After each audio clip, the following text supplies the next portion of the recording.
Welcome to the Ywam Kansas City podcast. We're here to activate our generation into missions and bring inspiration to live like Jesus in everyday life. Welcome back to Ywam Kansas City podcast, part 2 with Lance McKinney from Ywam, Spain. It's just because I talk so much. You know what? Hey, we're trying to pull it all out of you. We're going to do in just a minute, we're going to do a rapid fire question and answer with Lance, and we're going to pull more out of you. But before that, we want to jump right back to where we paused in the previous podcast. Sure. And we want to pull a little bit more out of you, stuff that you had in your heart specifically for Spain. And you were right in the middle of telling your story, how you ended up in Spain. God gave you the gift of Spanish, which is still ridiculous. And you've been working in Spain 25 years. Yeah. Got married, had a couple kids. But in the middle of all that, God was beginning to give you a strategy for reaching the youth in Spain. So that's where we left off. Yeah, and I would say more than just youth, just normal people. Because I think we do a lot of what we call evangelism. The problem is most of the time we're speaking a language that's so foreign to people. And I'm not talking about English or Spanish. It's literally the way we try to communicate things doesn't connect with their heart. And then we normally say things that actually conflicts with their head unnecessarily. We actually, in Corinthians it says that we should be tear down. The weapons of warfare are not carnal, but are mighty for the pulling down of strongholds. Right. And the arguments that rise up. I actually think most people that preach the gospel do exactly the opposite. They say stupid things that literally create arguments. And I'll give you a couple examples. So for us, we've said, God, how do we reach people that would never step foot inside of a church? It's post-Christian. They're tired of religion. How do we reach them? And God was clear. We have to go through the door of felt need. I didn't figure this out. Your dad actually taught us this, 20-something years ago with Impact World, using arts, entertainment, sports. And God told me, before I met your dad, music, culture, dance, and sports were the 4 things he said to me. And as you get people's attention, so what we do is we say, all right, listen, for events, for public proclamation evangelism, which is one of the most effective since Acts chapter 2, so it's not just a new thing, but that's how God decided to start the church, was with public proclamation. Acts chapter 4, thousands hearing the message and coming to Christ. I believe that's still valid for today, and I know because I see it happen every time we do our evangelistic outreaches. But we get their attention. Normally we do that by some amazing dance thing, or it's an amazing light set. It's whatever it takes to get somebody's attention. Because if you don't have their attention, they're not going to hear what you say. If they don't hear what you say, they can't call in the name of the Lord. So it's back to that whole Romans 10 thing. And we get their attention.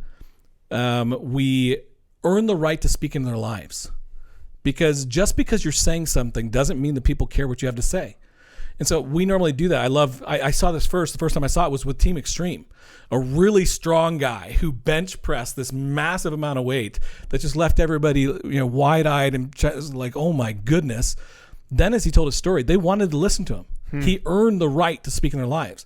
So our dancers, they'll do these amazing dance feats, and they're like, wow, these people are amazing.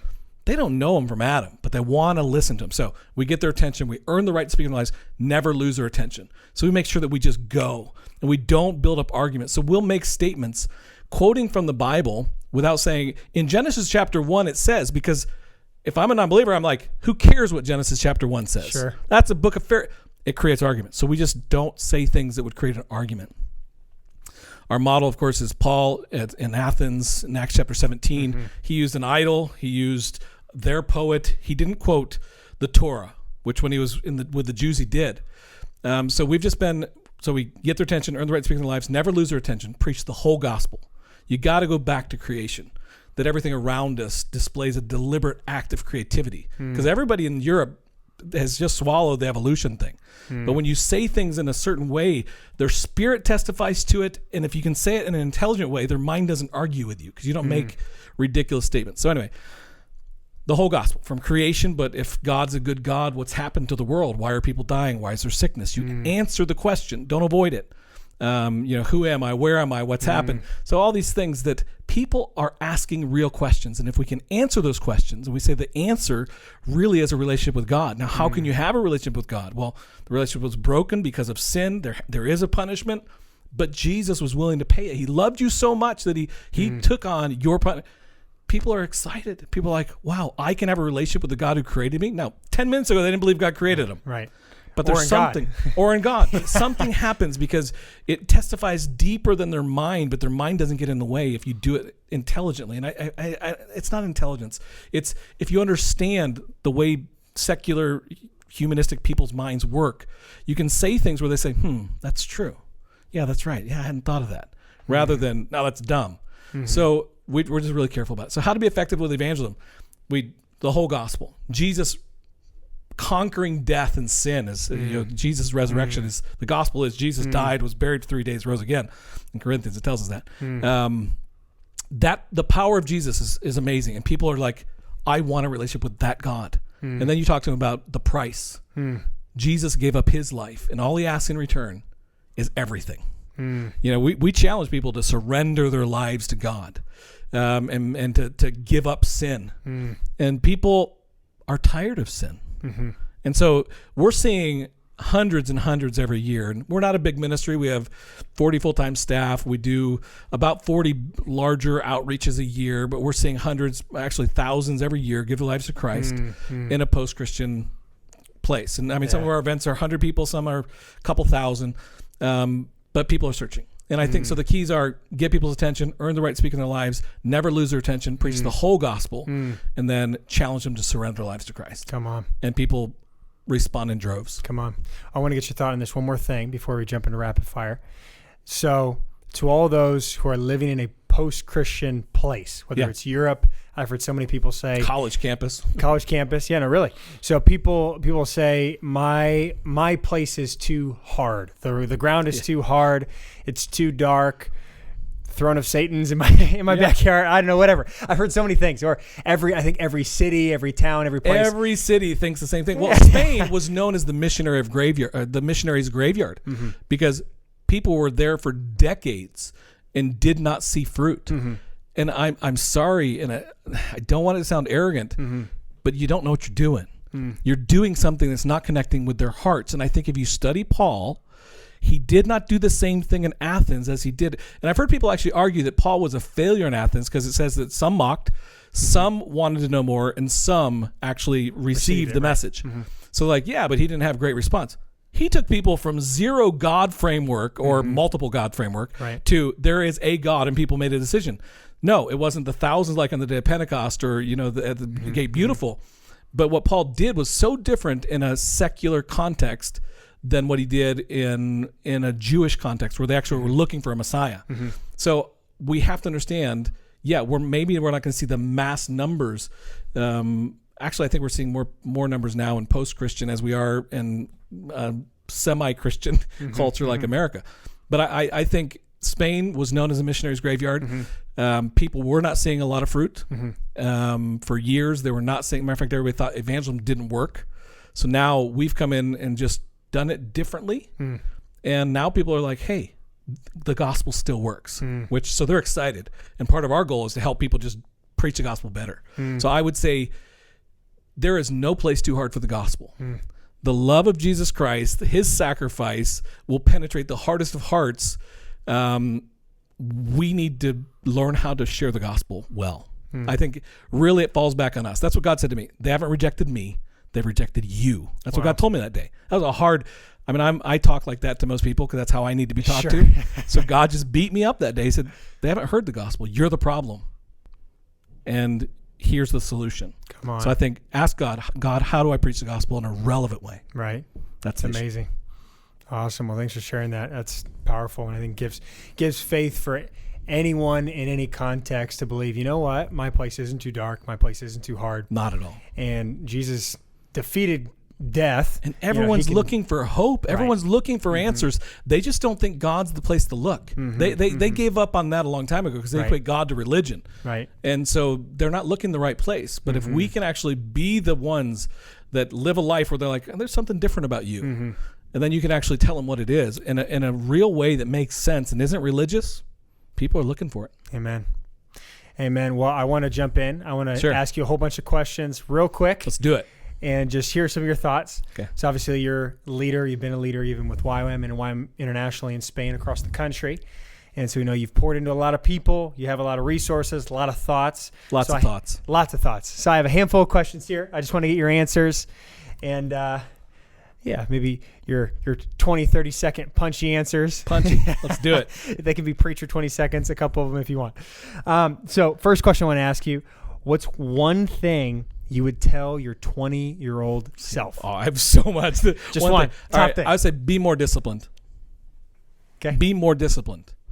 Don't procrastinate and just do what you know you're supposed to do. Amen. It's good. Okay. Be more disciplined. Okay. Number 2, what is one Bible verse, if you were to pick a Bible verse, that has shaped your life maybe more than any other? Romans 8:28. For we know that all things work together for good to them that love God and are called according to his purposes. Because I think it reflects on the character of God. That he uses all things together for good. Even my mistakes. That brings me so much hope. Terrible circumstances. I mean, God uses all things together for good. I firmly believe that. That's why when terrible things are happening, I'm never fretting. I trust. It's cemented a trust in the character of God.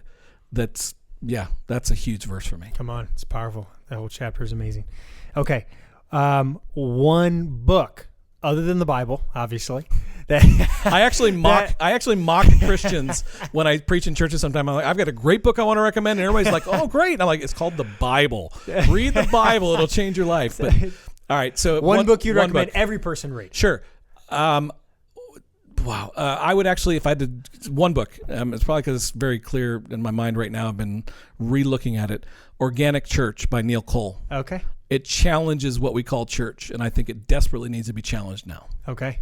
Organic Church by Neil Cole. Yeah. Okay. I've seen that. I haven't read that. You're looking at that. I've got your dad's version right now because I left mine in Spain and I saw it on the bookshelf. Organic Church. Okay. Challenges what we call church, the institution, what it really is.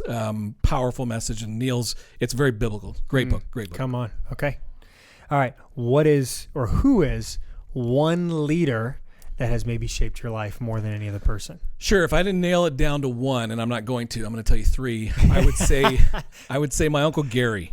Okay. When I went to Spain, he invested in me so much as a leader. The first 4 years of leading things, he literally just poured into me. And he was the one when you in South Africa. He's the one who invited me to Spain, and then he invited me to stay to a leadership school, and then he saw leadership potential, so he asked me to be staff.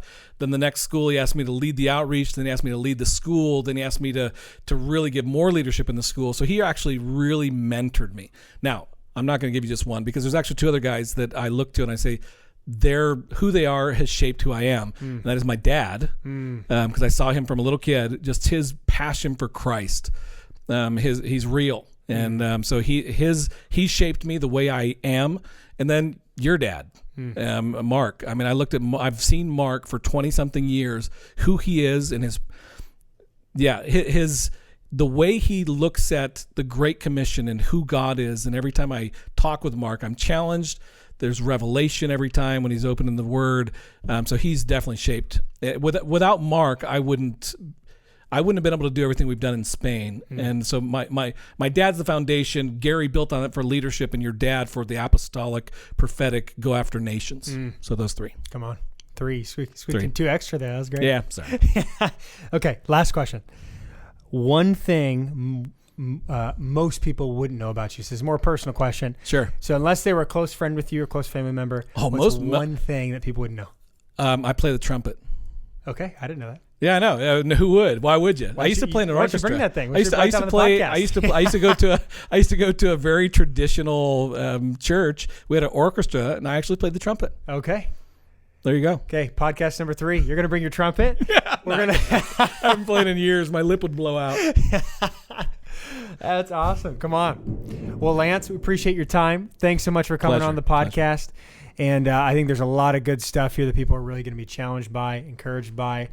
And man, we're so excited for what God's doing in Spain. Yeah. And we're going back. My family, we're moving back here in 6 weeks. Okay. Yeah. Looking forward to being back. We've been here for 18, 19 months. Yeah.